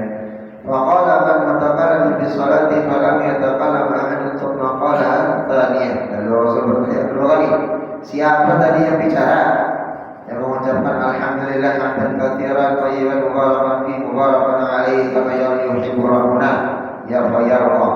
Siapa tadi kedua kali dalam teman mana yang mutakallim fi sholat? Waqala Rifa'ah bin Rafi', yaitu Rifa'ah ya, para sahabat langsung menjawab karena ada yang jawab, ada yang berani jawab, maka semuanya menjawab mengatakan Rifa'ah bin Rafi' ya Rasul tadi ngomong mengatakan alhamdulillah. Maka apa kata Rasulullah SAW ketika para sahabat mengatakan Rifa'ah bin Rafi' ibnu Arfa' ana ya Rasulullah ya, langsung dia mengucapkan wahai Rasulullah aku yang berbicara tadi. Qal kaifa qulta? Qultu alhamdulillah. Rasul bertanya apa yang kamu ucapkan tadi? Dan jawab ya Rasul aku mengatakan alhamdulillah, aku mengucapkan puji bagi Allah hamdan katsira dengan kesyukuran yang begitu banyak dengan nikmat yang diberikan thayyiban mubarakan yang telah memberikan keberkahan fi mubarakan alaihi kama yuhibbu rabbuna wa yarda. Maqala Nabi sallallahu alaihi wasallam walladzi nafsi biyadihi, demi kata Rasulullah sallallahu alaihi wasallam yang jiwaku berada di genggamannya, di genggaman Allah Subhanahu wa taala. Laqad ibtadaraha ya bid'atun wa talatuna malakan ayyuhum yas'adu biha. Apa kata Rasulullah sallallahu alaihi wasallam? Ya, kata Rasulullah sallallahu alaihi wasallam beliau bersabda demi zat yakni Allah yang jiwanya Muhammad berada di tangannya, sesungguhnya ada 30 lebih malaikat yang berlomba untuk membawa ucapan tadi ke atas kehadapan Allah Subhanahu wa taala. Ya. Jadi 30 lebih malaikat ya kata Rasulullah SAW itu menunggu-nunggu langsung berebut membawa ucapan itu di hadapan Allah Subhanahu wa taala. Ya. Jadi gak dilarang sama Rasul, gak dimarahin. Ya. Yang siapa tadi yang mengucapkan Rafi'ah bin Rafi'. Ya. Jadi tatkala kita bersin mengucapkan alhamdulillah hamdan katsiran thayyiban mubarakan fihi mubarakan alaihi kama yuhibbu rabbuna wa yarda. 30 malaikat lebih itu nunggu dan membawa kalimat itu di hadapan Allah Subhanahu wa taala. Jadi kesimpulannya diperbolehkan. Boleh. Ya, boleh kita mengucapkan alhamdulillah. Baik, jadi akan tetapi jangan sampai berlebihan. Yang boleh lagi, ya ada gerakan, ada kalimat-kalimat yang dibolehkan, jangan sampai berlebihan saja. Cukup tatkala kita bersih ya sampai berdoa alhamdulillah. Ya. Nah kembali lagi tatkala menjadi Rafi tadi menjadi apa? Makmum menjadi imam. Menjadi makmum. Mana dalilnya kembali? Makmum itu mengikuti imam, bacaan makmum. Jadi tatkala dia makmum, imam baca Al-Fatihah, maka bagian daripada Al-Fatihah itu adalah bacaan daripada makmum itu sendiri. Sah salatnya sah. Baik. Sampai sini ada pertanyaan? Kalau yang imam yang masjid? Nah, imam alhamdulillah dan segala macam. Sering. Ya, diikuti. Iya. Jadi kalau bersih berkali-kali ya sudah. Ya jangan apa namanya gede suaranya alhamdulillah sampai takutnya nanti diikuti juga sama makmum. Alhamdulillah semua. Ya kayak apa? Salat tarawih dan bubar salatnya langsung ya. Jadi tatkala bersih berapa kali ya imam ya jangan nanti makmumnya menjawab ya rahmukallah. Bubar salatnya ya. Ya tidak itu dipergunakan. Hanya mengucapkan alhamdulillah saja. Semacam aja tadi ya. Ya. Kalau bisa jangan sampai terdengar atau jangan sampai mengganggu. Khawatirnya kembali lagi saya menyampaikan hal ini kita mengaji ya sudah mengkaji dan seterusnya membaca hadis ya kembali lagi kalau di tengah masyarakat di awal di kampung jangan di sekolah-sekolahnya kalau belum ada kajiannya belum jangan sampai kita mungkin tampil ingin lebih berbeda karena lebih tahu bahwa sebagai ustaz gitu di kampung juga nanti di kampung malah ribut ya hal-hal yang ringan seperti ini jangan sampai jadi ribut ya jangan sampai hal yang berat atau hal yang urgent justru ditinggalkan. Kalau sampai menimbulkan fitnah sampai nggak bisa ngisi kajian atau nggak bisa apa dengan masyarakat lebih baik jangan. Ini kan hal-hal yang sepele. Sama halnya begini Pak. Ya, tatkala kita mengucapkan apa? Selesai salat. Kalau kita selesai ngaji apa ucapannya? Bukan, selesai kita tilawah Quran. Ya, mengucapkan a'udzu billahi minasyaitonir rajim dengan selesai membaca tilawah Quran. Apa ucapannya? Shadaqallahul azim. Boleh bukan? Atau bid'ah? Ya. Ustaz ya. Ustaz lagi. Bid'ahnya ada sebagian masyarakat atau saudara kita mengatakan bid'ah yang tidak ada contohnya dari baginda Rasulullah SAW. Ayo, menghilangin apa? Apa sih? Bid'ah tak? Boleh. Boleh tak? Boleh. Kalau ini sih boleh. Boleh Ustaz. Tadi gimana? Boleh kan? Nanti tambah Allahumma hamdul Quran. Allahumma hamdan bil Quran. Sadaqallahu lazim boleh. Sadaqallahul azim. Artinya apa sadaqallahul azim? Segala Maha benar Allah dengan Segala firman-Nya. benar al-azim. Coba sebelum kita benar kan ini sadaqallahul azim. Sadaqah artinya apa? Sedekah, kebaikan. Sedekah apa sodak? Sodakta. Kebenaran. Maha benar Allah benar. Allah Maha benar dengan segala apa yang difirmankan. Maka ini bid'ah enggak? Boleh enggak diucapkan? Boleh. Ya? Boleh. Nah, Pak bilang boleh. Karena kecil dulu begitu. Ustaz pergi. Secara dalil memang nggak ada Ustaz. Sudah tadi enggak ada. Berarti segala sesuatu yang tidak pernah dikerjakan oleh Rasul dan para sahabat berarti bid'ah. Maka lebih bid'ahnya adalah kalau dalalatin cepat sekali masuk neraka ini ya. Berarti handphone bid'ah ya. Ustaz Yahya gimana? Bisa boleh berbeda pendapat dengan Agama boleh sabaran. boleh. Berarti Boleh. boleh Pak. Ya saya bilang boleh. Berarti di dua orang kan sama-sama jurusan ya, kuliahnya bersama berbeda pendapat. Dan itu juga. Dari kecil sampai sekarang setiap orang habis ngaji sedekah lagi. Sama aja. Tapi nggak bisa jadi dalil juga. Kayak. Tilawah juga. Nah, jadi Pak Warga Jadi kalau orang bawahnya misalnya dari kecil kita dengar ngajinya selesai ngaji surah Al itu nggak bisa jadi dalil. Iya. Nggak bisa jadi dalil. Yang ada kita nggak Walaupun kita itu tuh paling misalnya paling sepuh, paling tua itu nggak bisa jadi dalil. Ya. Bukan masalah sepuh, Pak. Nah. Dari kecil sampai sekarang, Nah. itu setiap orang habis ngaji, itu selalu walaupun musabaqah nih, Nah. pasti dengerin saudara Allah. Sekarang pertanyaannya, kalau ditanya dalilnya dari mana? Ya, nggak tahu dalilnya. Nah, makanya nggak bisa jadikan dalil kalau belum kita. Ustaz, kalau saya bilang mulai tadi mancing supaya saya mulai dari ya, nggak tahu deh. Jadi walaupun kita misalnya dari kecil bahwa ada sunnah dengar dari kiai kita dan seperti itu sama-sama harus ada dasarnya baik dari Al-Quran dan Sunnah atau ijma dan qiyas para ulama. Nah, siapa saja para ulama yang membolehkan membaca Shadaqallahul Azim, karena kita langsung nanti ini tilawah ya. Nah, kalau ada yang mengatakan itu misalnya tidak ada dan bid'ah, maka ini harus diteliti kembali. Ya, dari mana menelitinya? Hal ini kan ucapan yang baik, ucapan bagus, membenarkan apa yang ada dalam kalam Allah. Maka ini menjadi masalah ya di antara para ulama berbeda pendapat. Ya, ada perbedaan pendapat. Ada yang membolehkan, ada pula yang melarang. Itu pertama. Ini harus selalu kita harus pinter-pinter. Sama dengan hal yang sekarang lagi viral tentang apa? Tentang musik.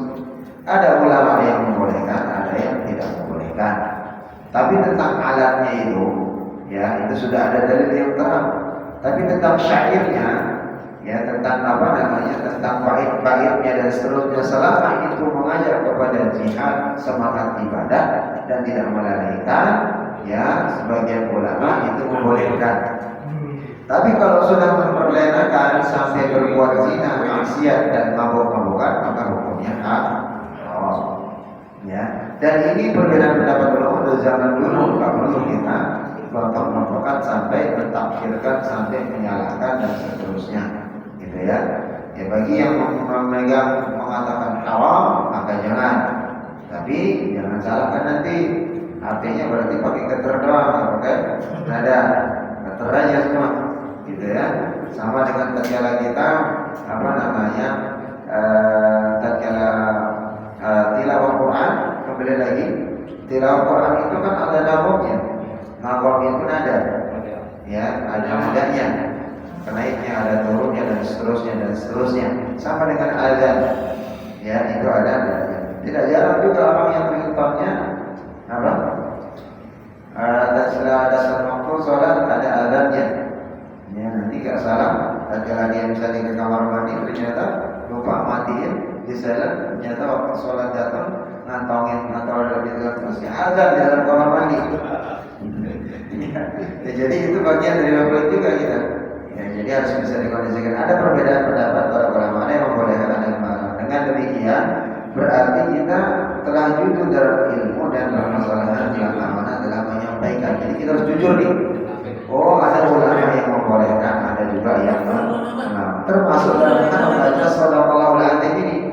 Ya, maka Shadaqallahul Azim setelah kita selesai membaca ayat Al-Quran, sebagaimana kita ketahui pihak yang membid'ahkan atau alasan sederhana karena tidak ada dalilnya di dalam Al-Quran atau tidak ada dalilnya dalam hadis Rasulullah Sallallahu Alaihi Wasallam, ya, maka ini benarkah masalah ini hanya satu pendapat, yaitu bid'ah? Ada yang melarang atau membid'ahkan? Ternyata tidak, justru banyak para ulama yang membolehkan dan membacanya. Di antaranya siapa yang pernah membacanya? Maka ini di antaranya salah satunya adalah di dalam ya Lajnah Ad-Daimah Saudi Arabia. Ini komisi fatwa tertinggi pemerintah Saudi. Ya, ini Syekh Saleh Al-Fawzan, Syekh Utsaimin, begitu juga dengan Syekh Mustafa Al-Wa'di, begitu juga dengan seorang ulama Syekh Muhammad Musa An-Nasr. Yang lainnya tidak kami sampaikan dalam hal ini, yang keterangannya bahwa sebab fatwa mereka sangat mudah didapatkan dan bisa kita buka di dalam apa namanya beberapa fatwa-fatwa. Kalau buka di dalam Google tentang fatwa bolehkah membaca isti'adzah, itu gampang sekali ya. maka ini adalah bagian daripada ya sisi lain daripada ada orang-orang yang menuduh atau sekelompok manusia mengatakan bid'ah bahwa ternyata Syekh Fauzan begitu juga Utsaimin ya itu mengatakan yang manhajnya Ahlus Sunnah wal Jamaah ya itu membolehkan ya maka tidak sepantasnya kita juga mengatakan tidak boleh. Ini lajnah daimah. Maka di sini salah satunya yang boleh juga bagian dari membaca istiadat tatkala kita mengatakan shadaqallahul azim dan kita selesai baca Al-Qur'an itu Imam Hasan Al-Basri radhiyallahu anhu. Seorang imam, seorang faqih, seorang ulama yang luar biasa di dalam menjabarkan ilmu fikih dan yang lainnya, seorang hafid juga ya. Beliau termasuk adalah salah satu tokoh tabi'in senior. Jadi tabi'in setelah zamannya Khulafaur Rasyidin ya. Jadi tabi'in senior yang termasuk 7 ahli fikih Madinah di masanya. Maka tafsir Ibnu Katsir, beliau di dalam tafsir Ibnu Katsir mengatakan membahas surat Sabah ayat 18 beliau mengutip ucapan Imam Hasan Al-Basri. Ibnu Katsir mengutip perkataan Imam Hasan Al-Basri, salah satu tokoh tabi'in senior yang diantaranya 7 di antara ulama fikih Madinah. Qala Hasan Al-Basri sadaqallahu al-azim la yu'aqabu bi mithli fa'ala illa kafar. Ya kata Imam Hasan Al-Basri sadaqallahu al-azim tidaklah mendapatkan siksa semisal ini bagi pelakunya melainkan orang-orang yang kafir. Nanti di hadapan Allah orang yang mengatakan shadaqallahul azim itu tidak akan disiksa oleh Allah Subhanahu wa taala kecuali orang yang kafir. Kecuali orang kafir. Ya. Jadi setiap selesai membaca shadaqallahul azim itu jajarannya kata Imam Al-Bishri itu tidak akan disiksa oleh Allah Subhanahu wa taala. Berarti dia membaca Quran. Begitu juga Imam Al-Qurtubi ya. Dalam tafsir Al-Qurtubi beliau menulis tafsir ya. Dalam tafsir beliau menulis wa fis samai razaqakum wa ma ta'udun wa inna taqulu sadaqallahu al-azim wa sadaqa rasulul karim wa anna razaqahuna al-matar ya jama'a alatan. Beliau mengatakan dan di langit dia memberikan rezeki ya kepada kalian dan apa-apa yang dijanjikan kepada kalian, maka kami berkata sadaqallahul azim. Ya, sesungguhnya maksud rezeki di sini adalah hujan yang berdasarkan ijma' ahli ta'wil. Ya, jadi Imam Al-Qurtubi yang menuliskan di dalam tafsir beliau kalimat sadaqallahul azim tatkala mengucapkan wa bis samai razaqakum wa ma tu'adun, dan di langit dia memberikan rezeki kepada kalian dan apa-apa yang telah dijanjikan kepada kalian dalam salah satu ayat Al-Quran, dan kami mengucapkan shadaqallahul azim.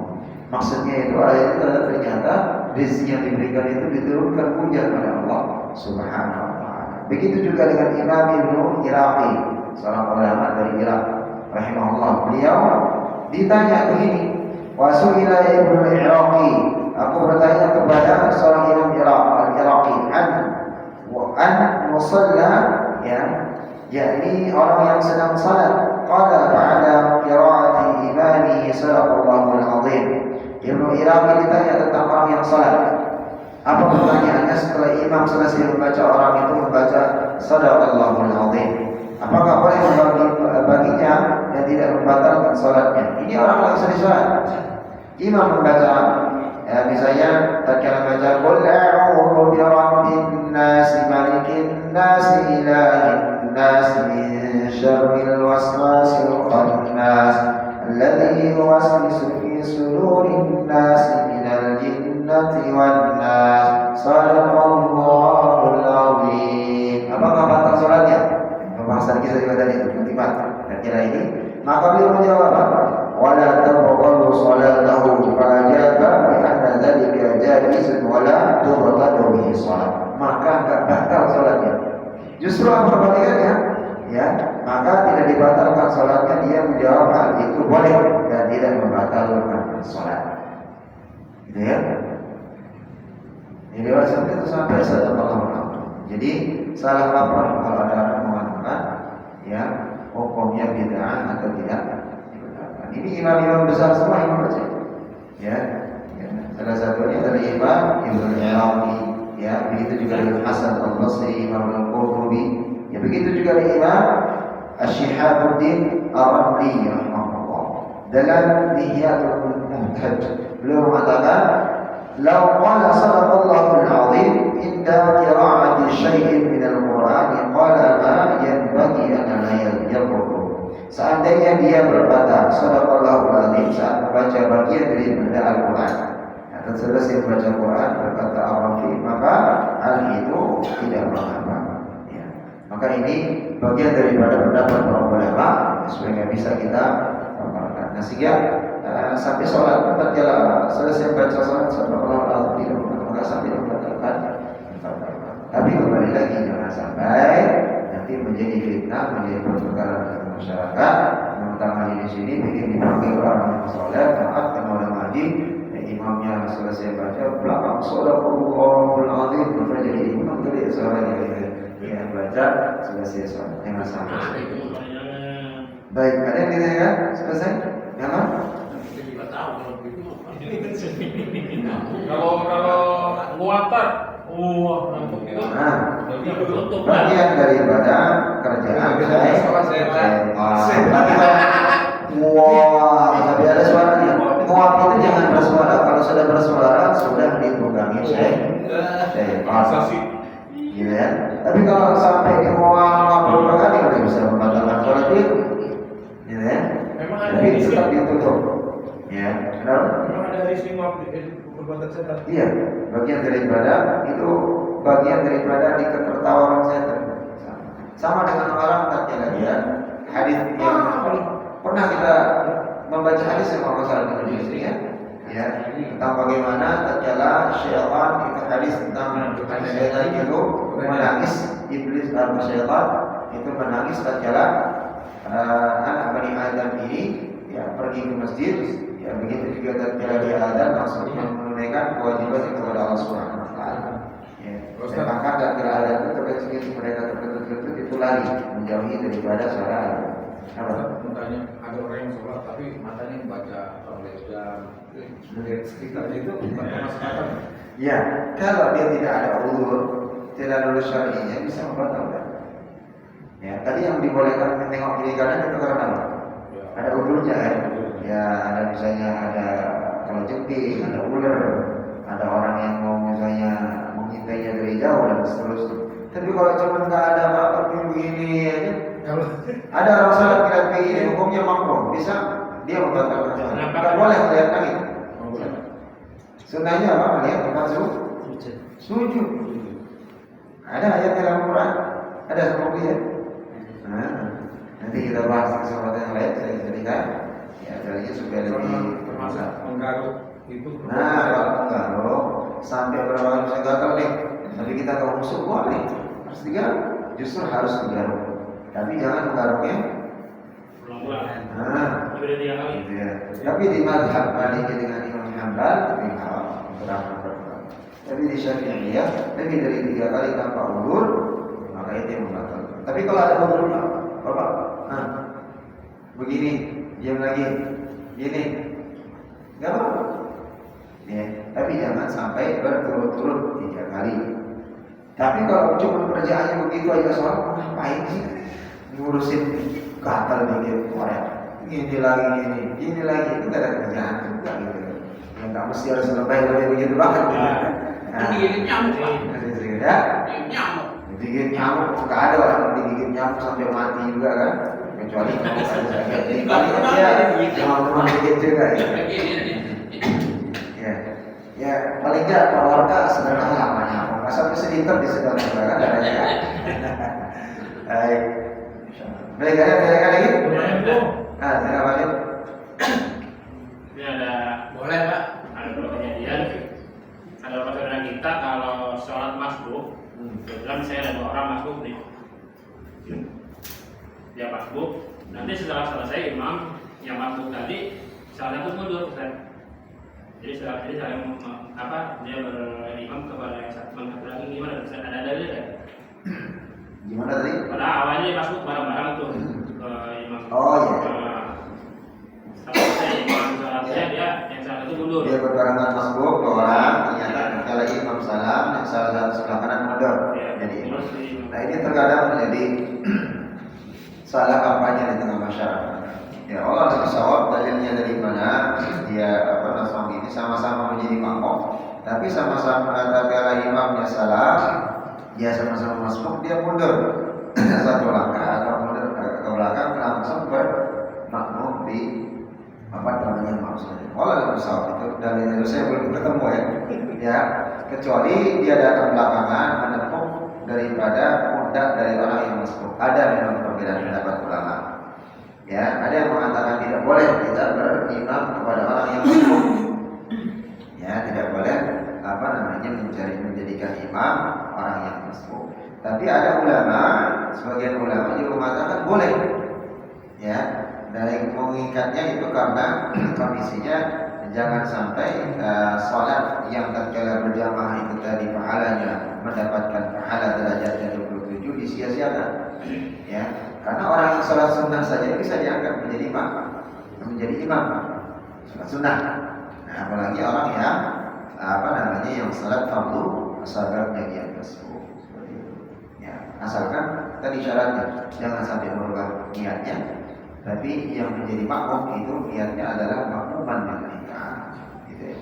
Nah, kalau yang tadi seperti tadi kalau salah soal dalilnya atau dasar dari mana? Apakah dia ikut-ikutan? Misalnya ada mengikuti waktu masih kecil tadi dalilnya bahwa makanan dari kecil pernah dalilnya ikutin kalian di kampung itu jadi ikut-ikutan. Kan kebanyakan kita emang ikutan. Sama dengan bacaan Al-Fatihah. Kita kan ikut. Dulu kan di kampung tatkala kita masih kecil melihatin, tahiyat awal begini belakangannya, nanti tutup lagi terakhir begini. Kan awalnya kita ngikutin pilihan gitu ya. Nah, sehingga diajarkan bacaan sholat, ya gerakan sholat. Nah, inilah yang perlu kita perbaiki dan sama-sama bisa kita benahi kembali supaya bisa lebih sempurna nanti. Insyaallah. Baik, ada yang lain? Kita cukupkan? Aminnya Pak. Aminnya aminah. Aminah.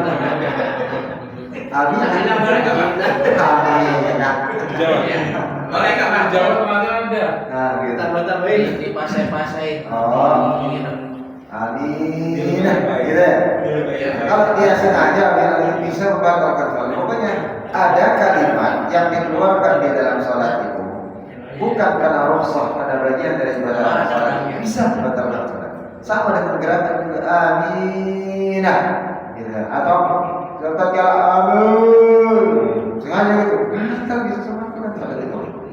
Ya, bisa membatalkan sholat. Apalagi kalau dia sengaja, diniatkan dia sengaja. Kalau lagi catatannya, kalau niatnya dia sengaja, udah gede suara bisa. Tapi kalau memang karakter suaranya begitu gede, maka tidak membatalkan sholat.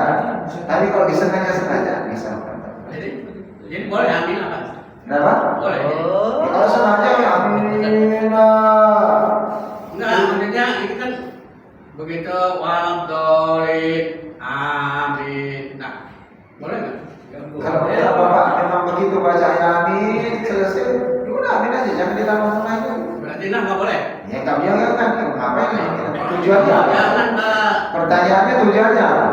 Nah, ada di sini kita ada yang begitu. Ya tujuannya apa? Nggak tahu, Ya bukan. udah. Kalau nggak ada tujuannya berarti Syaiton. iya bagian dari saya. Sudah diingatkan tapi kan tetap aja. Ya silakan Pak.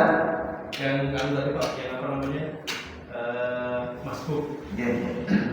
Kalau kitanya sholat sunnah, kemudian ada yang masbuk ke kita, misalkan pada maghrib kemudian ditepuk sama orang, kan kita nggak katakan dulu, tapi dianya karena nggak tahu jadinya tetap ikut sholat.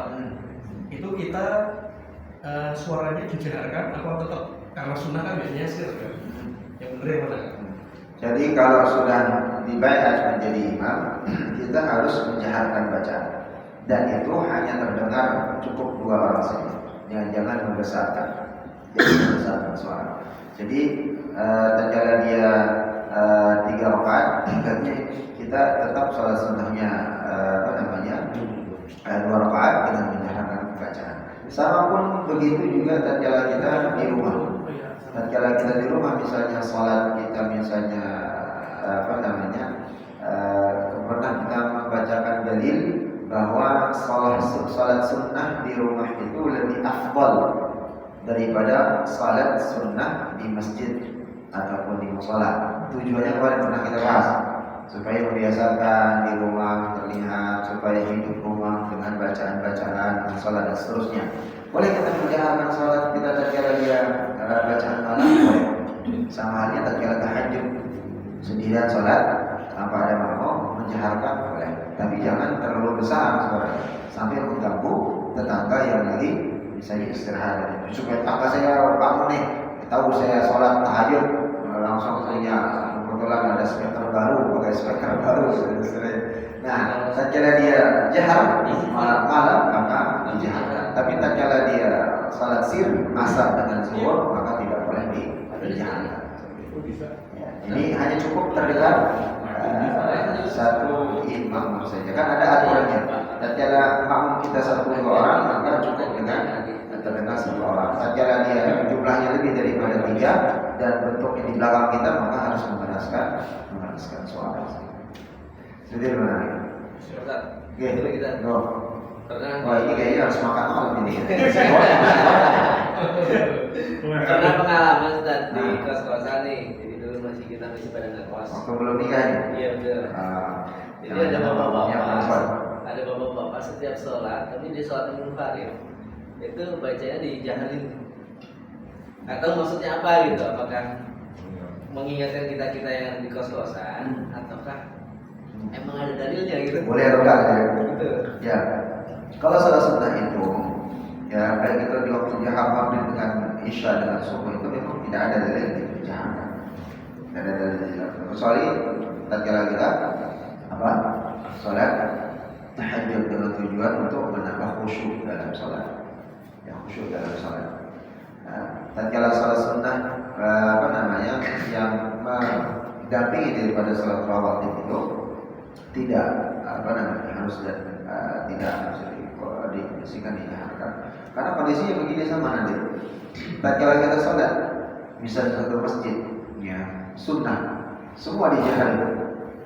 Ya, nah itu mengkondisikan riuh ya, di dalam situ ramai. Ya, dan kalau tilawah akan terganggu ataupun ibadah yang lain akan terganggu. Nah, berbeda dengan tatkala berjamaah. Ya, kalau memang sudah dikomandang berjamaah, begitu azan resmi jamaahnya atau jamaah orang yang karena terlambat dalam sholat dia mengangkat jamaah lagi dan jahar membesarkan. Itu pun tatkala ada imam masih zikir dan makmum itu masih dalam kondisi zikir, maka ada diangkat menjadi imam, misalnya wudu telat, misalnya kita di kantoran atau bisa di pinggir jalan, itu jangan mentang-mentang udah diberarti imam sama gede suaranya dengan imam yang pertama. Tidak juga, nggak seperti itu adabnya. Tetap ada batasan volume suaranya, gitu ya, di volume suaranya supaya tidak mengganggu yang berzikir, begitu juga tidak mengganggu dengan ibadah sunnah yang lain. Jadi sesuai dengan porsi. Maka kita di dalam Islam itu ada porsi-porsi yang memang jangan sampai melebihi yang seharusnya, gitu ya. Ya sama tatkala menyembelih. Ya, di beberapa mazhab termasuk di mazhab Syafi'i, bapaknya menyembelih potong kurban, mau hewan sapi, kambing, ayam itu sampai potong kepalanya, itu hukumnya makruh di mazhab Syafi'i. Ya sampai putus. Itu termasuk menzalimi binatang. Tapi di beberapa mazhab yang lain itu tidak mengapa, gitu ya. Dan dalam beberapa mazhab juga mazhab Syafi'i, kalau sudah putus urat 2 saluran napas dengan saluran apa? Napas dengan saluran apa? Makan 2 itu sudah cukup. Tapi kalau di mazhab Syafi'i sampai urat nadi yang bagian di sini nih itu harus tertutup. Tapi di mazhab yang lain nggak mesti. Cukup 2 itu saja syaratnya sudah selesai. Gitu ya. Maka ini bagian juga yang harus diperhatikan. Kalau memotong sapi yang seperti kita lihat di YouTube, dia masuk di chest itu termasuk haram atau? Ya kayak India. Iya. Di India itu kan mungkin kayak di saudara kita yang ada di mana? kolektor aja ya, ini kolektor. Tapi kalau konteksnya seperti itu, kan sapinya diperlihatkan segala macam, nah itu yang dikhususkan oleh ulama. Asalkan jangan sampai terlihat bagi darah dan apalagi dia menyaksikan dan seterusnya. Ya, khawatirnya kalau konteksnya langsung seperti itu tidak terputus benar-benar bagus putusnya. Makanya kenapa harus diikat, dikondisikan benar-benar tegang, benar-benar keras dan seterusnya. Nah, sama dengan orang panitia kurban, kadang lalai. Lalainya di mana? Ketika potong selesai, ya itu mentarik aja. Ya mentarik konsepnya belum benar-benar dia mati. Itu jangan dikuliti juga. Pernah kan kita bahas. Jadi nggak boleh dikulitin kalau benar-benar belum selesai napasnya itu. Sudah selesai napasnya baru dikuliti. Ini belum apa-apa udah main kulit itu sampai gerak-gerak misalnya segala macam. Nah, ini dalam babnya itu sampai jangan sampai menyakiti daripada binatang. Sama dengan masak apa? Pisaunya di depan leher matanya kawan kurangnya waduh dulu belum apa-apa udah mati duluan rasanya gitu ya. Jadi tidak. Nah itu kan bagus karena inovasi kan ada alat yang sudah tinggal ini tarik itu tidak apa-apa. Ya kondisinya misalnya dia belum ini dipisahkan misalnya posisinya supaya tidak melanjutkan misalkan hewan kurbannya banyak, tinggal tarik ya, tapi tidak sampai menyeret. Jadi kan karena ada alas dan ada rodanya dan seterusnya. Ya. Sekarang jangan tidak ya boleh itu. Pak, Baik. kalau perempuan boleh nggak jadi imam laki-laki? Hah? Kan kalau perempuan itu bisa kan Pak? Kalau dia jadi Sedangkan suaminya itu kan orang biasa yang agamanya kurang itu. kalau dia suami istri dengan tidak suami istri, kenapa dia tidak boleh? Nah, bisa menimbulkan nafsu bergejolak, apalagi kalau pengantin baru. Kalau bukan suami istri. Suami istri juga sama pengantin baru. Kalau istri jadi imam, dia nungging-nungging, suaminya bisa bahaya jadi kayak di sholat. Tapi Jadi dia sholat kan itu susah. bacaannya dia lebih fasih, Kalau agamanya lebih luas. Tetap walaupun bacaannya lebih Sedangkan fasih, suaminya walaupun dia sangat Agama di ini. apa Quran 30 juz atau mungkin 40 juz kalau 40 juz itu tetap hukumnya haram. Haram. Jadi Ya, tetap tidak boleh. ya takutnya nanti malah nggak sholat. Dan jangan tentang pintar ke gue yang jadi imam gitu kan. Tetap Takutnya saya dapat istri soal itu tuh saja gitu. Iya. Ya walaupun Takutnya Biar udah. Nah, enggak soalnya sih banyak orang hayang banyak pengen punya ustaz dan itu istrinya. baik. Kalau ada umur 9 kan cukup kan ya?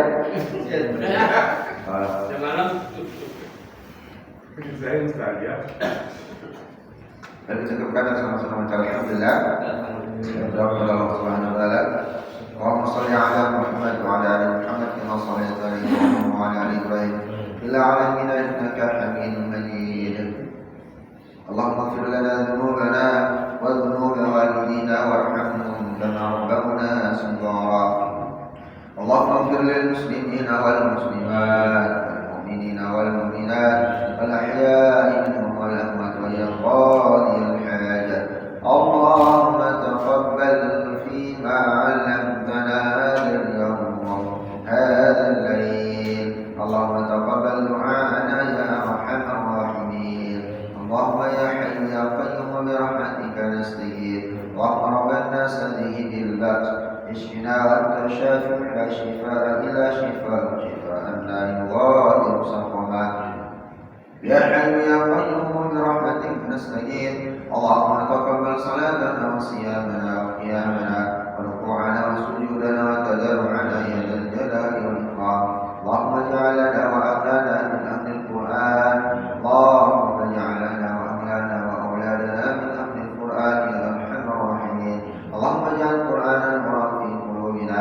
اللهم اجعل القرآن نورا في أصواتنا يا أرحم الراحمين. ربنا آتنا في الدنيا حسنة وفي الآخرة حسنة وقنا عذاب النار والحمد